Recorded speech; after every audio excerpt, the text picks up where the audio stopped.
제가 아내와 결혼한 지 벌써 16년째가 되었더라고요. 어르신들에 비하면 짧은 시간이지만 저의 인생에서 보면 꽤 긴 세월을 아내와 함께 보냈습니다. 그런데 그런 저의 결혼 생활을 가만히 생각해 보면서 제가 남자는 참 중심 이동이 잘 안 되는구나 하는 생각을 했습니다. 결혼해서 살아보니까 제 아내는 그 중심을 저에게 옮겨서 자신의 기질을 버리고 정말 많은 부분에 있어서 저에게 맞춰 주었습니다. 물론 본인도 쉽지는 않았을 것 같습니다. 저 모르게 힘들었던 순간들도 있지 않았을까 싶어요. 또 자녀들을 위해서도 정말 부지런히 성실하게 애쓰는 모습을 제가 봅니다. 그런데 저는 목사인데도 그 중심 이동이 잘 안 돼요. 그래서 여전히 내 기분이 중요하고 내가 원하는 것, 내가 좋아하는 것에만 관심을 두는 저를 보게 됩니다. 예수님을 만난 사람의 가장 중요한 표시는 중심 이동이 아닐까 싶어요. 자기 중심, 세상 중심으로 살아가다가 이제는 하나님 중심, 그리스도 중심, 주님의 몸 된 교회 중심으로 그 중심이 움직여 가는 겁니다. 물론 쉽지 않지요. 한순간에 되지 않지만 자기 중심, 세상 중심으로 살아가던 우리의 삶이 끊임없이 하나님 중심, 하나님의 나라 중심으로 옮겨져 가는 것이, 그것이 성도의 삶의 중요한 특징이지요. 그 중심 이동이 생각의 변화를 가져오고 삶의 변화를 가져옵니다. 그래서 그렇게 중심 이동이 일어나야 진정한 회심이고 충생입니다. 오늘 본문 8절을 보니까 바울은 내 주 그리스도 예수를 아는 지식이 가장 고상하다. 내가 그를 위하여 모든 것을 다 잃어버린다라고 고백합니다. 그는 철저하게 예수님 중심입니다. 그래서 예수님을 얻기 위해서라면 무엇이든지 다 잃어버려도 좋다는 겁니다. 이 땅에서 사람들이 말하는 가치 있는 것, 소중해 보이는 것, 유익해 보이는 것이 그리스도 예수 한 분을 얻는 그 일에 방해가 되고 손해가 된다면 그것을 해롭게 여기면서 다 잃어버리겠다고 그렇게 결심하는 것이지요.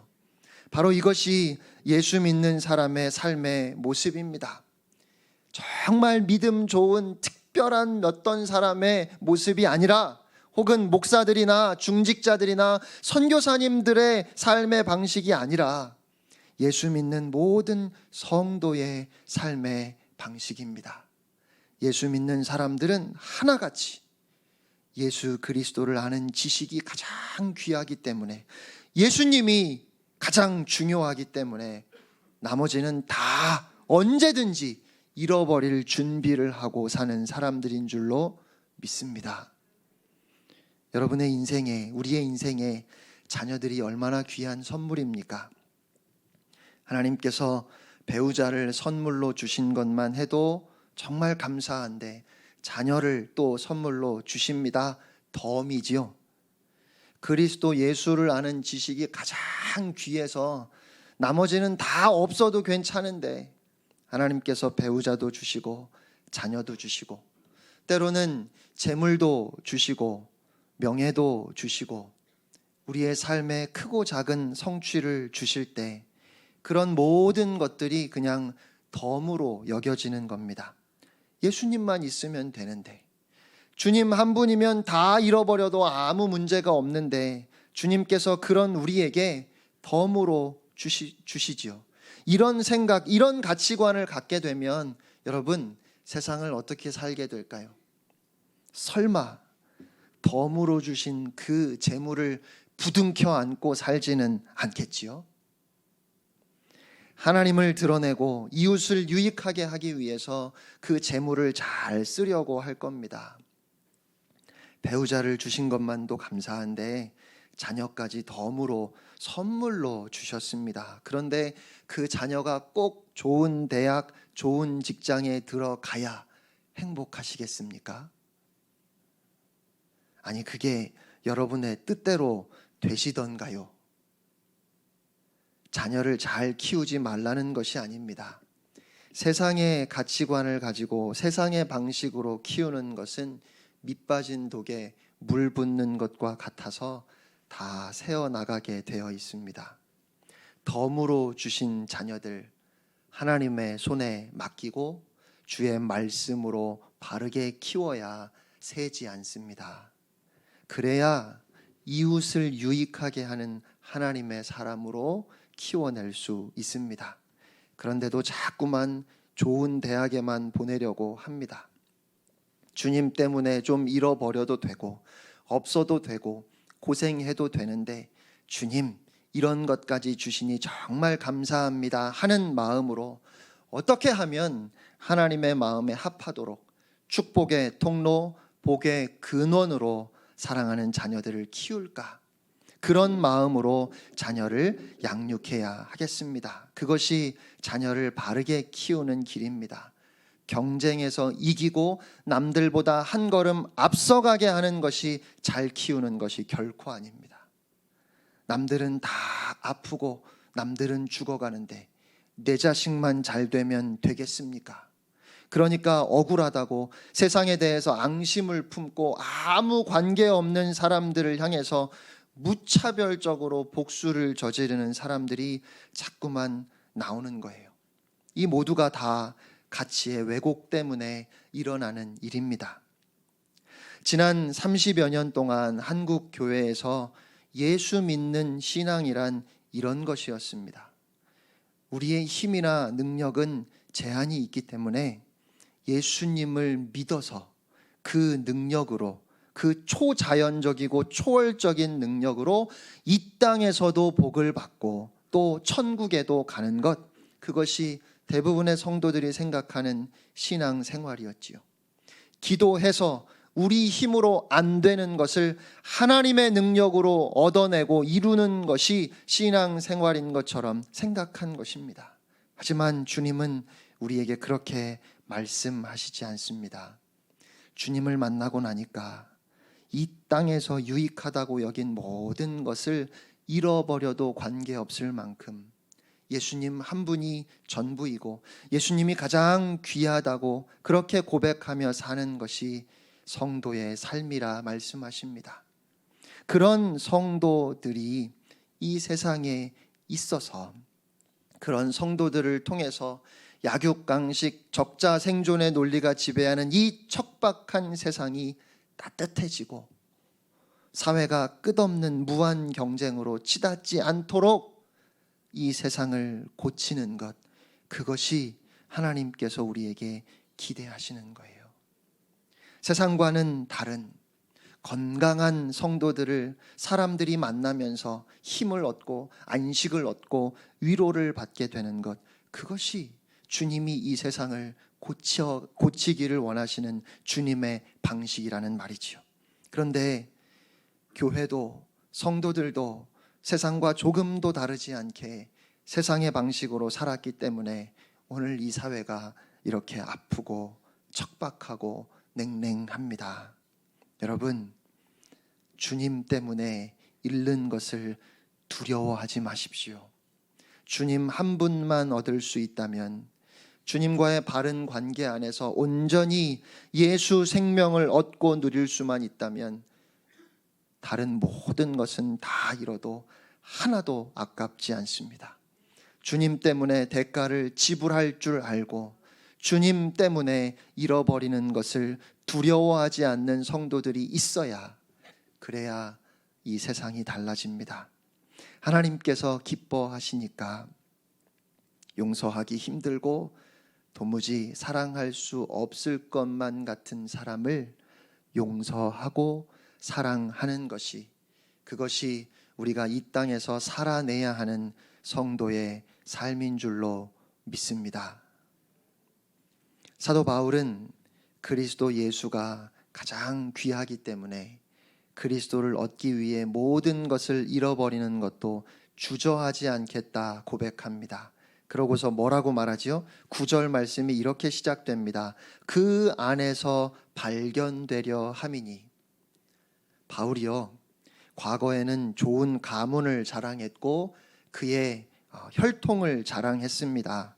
또 자신이 얼마나 열심히 공부했고 그가 하나님의 율법을 지키기 위해서 얼마나 노력했는지 그의 열심을 자랑하고 살았습니다.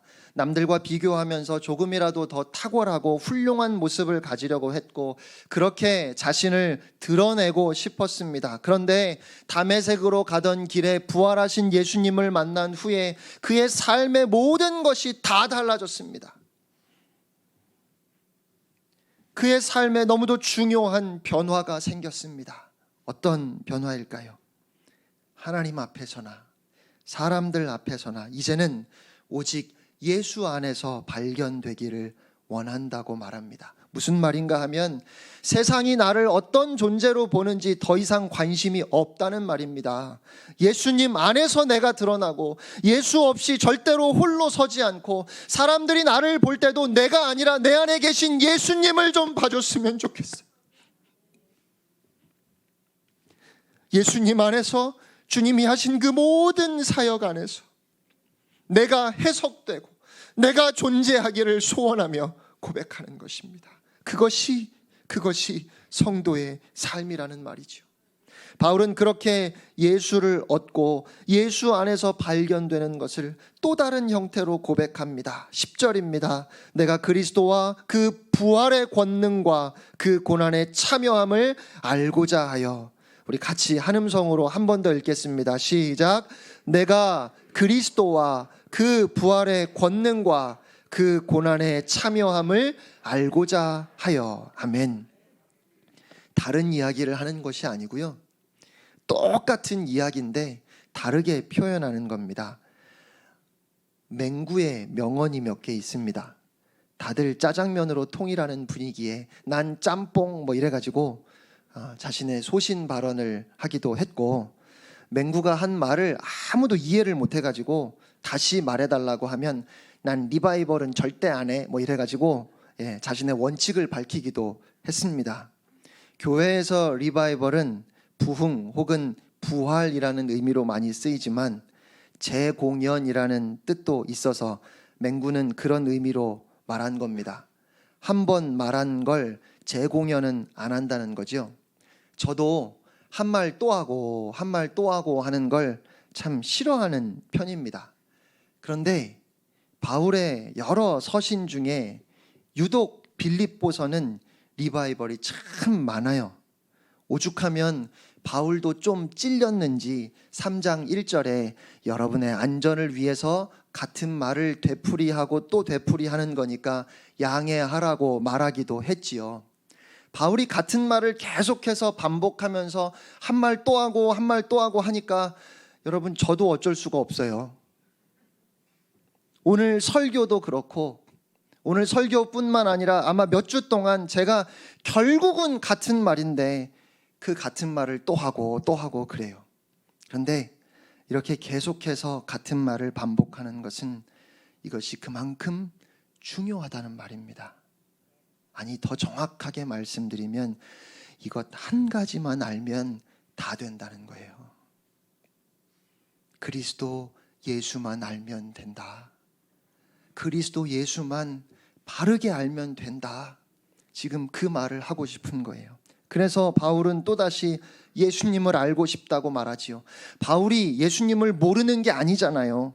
이미 알고 있는데 더 알고 싶은 겁니다. 누군가를 사랑하면 그렇지 않습니까? 또 보고 싶고 또 만나고 싶고 더 알아가고 싶습니다. 마찬가지로 예수님을 더 알고 싶고 나아가서 예수님이 하신 모든 일들을 다 알고 싶어요.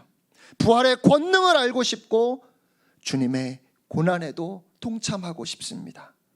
예수님의 전부가 내 것이 되었으면 하는 마음이 있다는 거예요. 신앙의 가장 핵심이 무엇입니까? 주님을 만나서 주님을 사랑하고 주님을 더 알아가고 더 가까이 더 친밀하게 주님과 사귀는 것이, 그것이 신앙의 핵심입니다. 어떤 교리를 붙들고 남들이 다 존경하고 훌륭하게 여기는 봉사를 하기 이전에 그것은 당연히 성도의 삶에 따라와야 하는 것이지만 그 전에 예수님을 만나고 예수님을 정말 사랑하기 때문에 주님을 더 알고 싶고 주님께 조금이라도 더 가까이 나아가고 싶고 주님과 그렇게 더 친밀해지는 것, 그것이 바로 신앙입니다.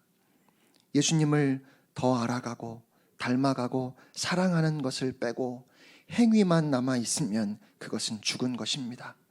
교회 곳곳에서 여러 형태로 봉사하는 것은 너무 감사하고 귀한 일이지만 그저 봉사로 끝난다면 아무 의미가 없습니다. 주님을 사랑하고 주님을 알아가는 봉사여야 의미가 있습니다. 주님 한 분께 초점을 맞추는 일에 실패하면 여러분 다 잃어버리는 겁니다.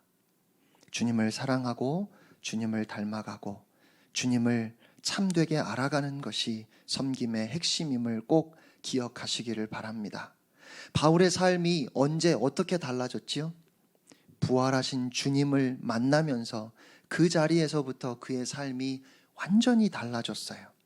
그래서 바울은 그 주님의 부활의 권능을 더 알고 싶어 합니다.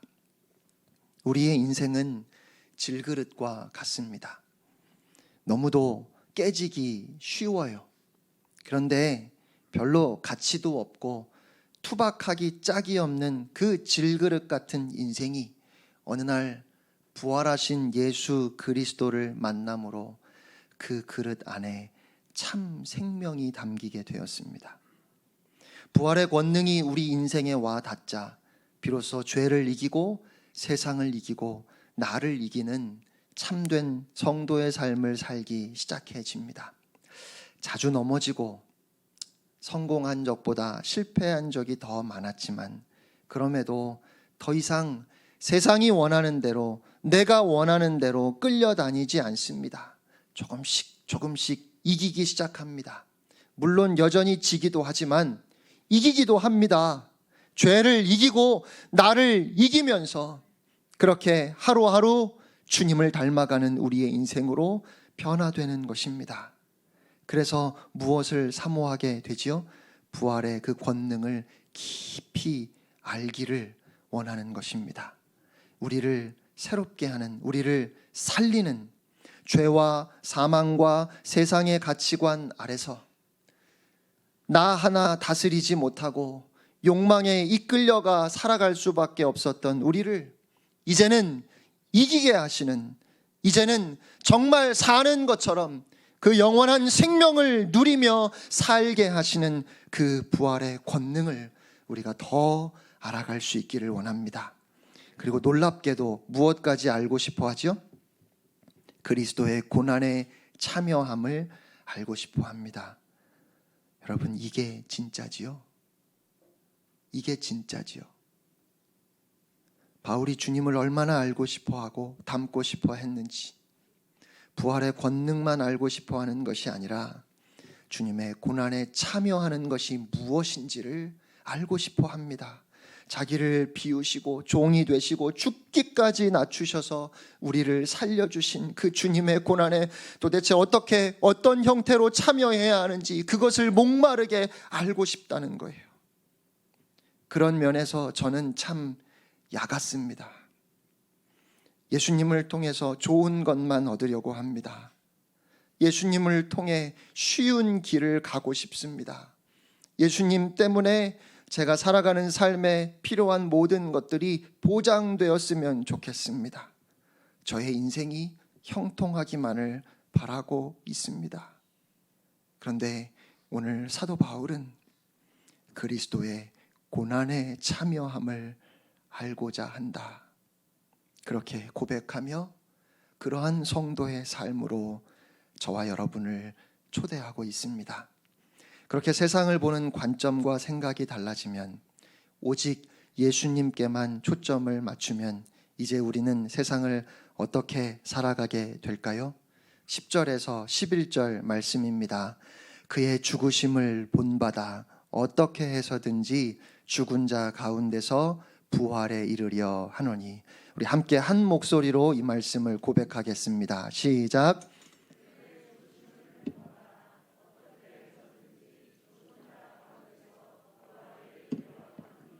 아멘. 이것이 성도가 이 세상을 살아가는 원리입니다. 주님의 죽으심을 본받아서 주님의 부활에 함께 참여하는 것이지요. 쉽게 얘기하면 우리 예수님이 십자가를 지시고 고난 받으셨던 것처럼 나도 십자가를 지고 내가 죽어서 그리스도의 부활 생명 얻기를 사모하라는 것입니다. 여러분, 세상을 한번 보십시오. 세상은 자기를 주장하고 자기 이익을 도모하고 자기가 힘을 가지려고 하고 자기가 잘 되려고 합니다. 그러나 성도는 그리스도의 고난에 그리스도의 죽음에 동참함으로 그리스도의 부활에 참여하기를 원하며 살아갈 것입니다. 죽은 자들이 살아날 것입니다. 주님을 위해 잃어버린 자들이 모든 것을 얻게 될 것입니다. 낮아진 자들이 하나님께서 높여주시는 영광을 경험할 것입니다. 우리가 이것을 어떻게 알 수 있을까요? 주님이 이 땅에 오셔서 십자가를 지시고 죽으시고 3일 만에 부활하신 사건이 이것을 너무도 선명하게 우리에게 보여줍니다. 세상은 십자가 없이 부활만 말합니다. 고난 없이 영광만을 말합니다. 그런데 성경은 그런 것은 없다고 말씀합니다. 그렇게 세상이 주장하는 대로 살아가려고 하니까 남의 것을 빼앗고 착취하고 다른 사람의 것을 내 것으로 만드는 것이지요. 오늘 주님은 말씀하십니다. 십자가를 지고 고난받고 죽고 낮아지고 종이 되어 섬기고 주님 때문에 잃어버려야 그래야 이웃을 살리고 또한 그것이 너희가 사는 길이다 말씀하십니다. 주기철 목사님은 순교하기 직전에 도마가 주와 함께 죽으러 가자라고 했던 그 본문으로 설교하고 순교하셨다고 합니다. 저는 오늘 부활절에 우리 주님의 부활을 기념하는 부활절에 또 우리 교회 창립 45주년을 감사하는 창립 기념 주일에 이러한 삶으로 여러분을 초대하고 싶습니다. 다 자기만 살려고 하는 이 땅에서, 다 자기가 높아지려고만 하는 이 땅에서, 다 자기가 힘을 가지려고만 하는 이 세상에서 주님이 가장 귀하고 주님이 나의 전부이시기에 잃어버리고 죽고 낮아지고 희생하고 종이 되는 그 자리로 우리가 함께 나아갈 수 있기를 원합니다. 그러면 우리가 보게 될 것입니다. 이 세상이 그런 우리를 통해서, 그런 우리 교회, 그런 독일 교회, 그런 독일 생수의 강 교회를 통해서 위로를 받고 힘을 얻고 주님이 주시는 그 참 생명을 통하여서 죽은 자들이 다시 살아나는 그 놀라운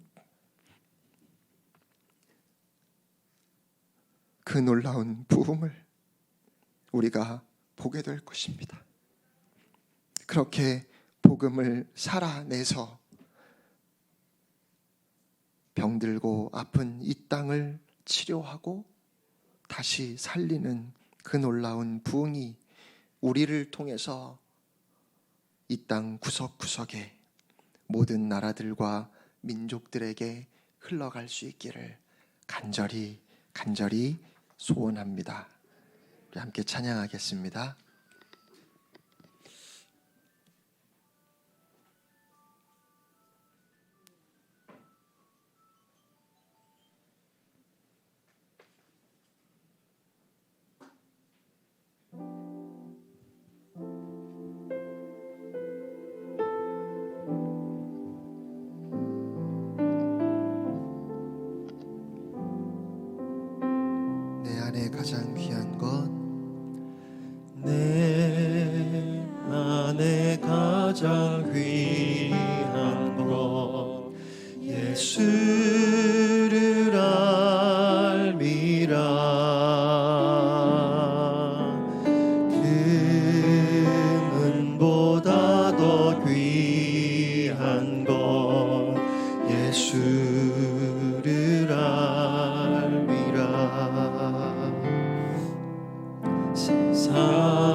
지식보다 귀한 것 예수를 알리라.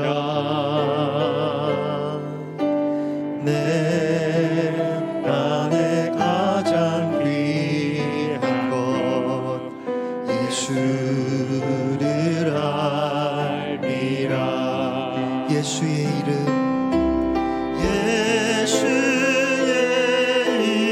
이름, 존귀한 그 이름, 예수의 이름, 능력의 그 이름. 내 안에 가장 귀한 것, 내 안에 가장 귀한 것 예수를 알미라.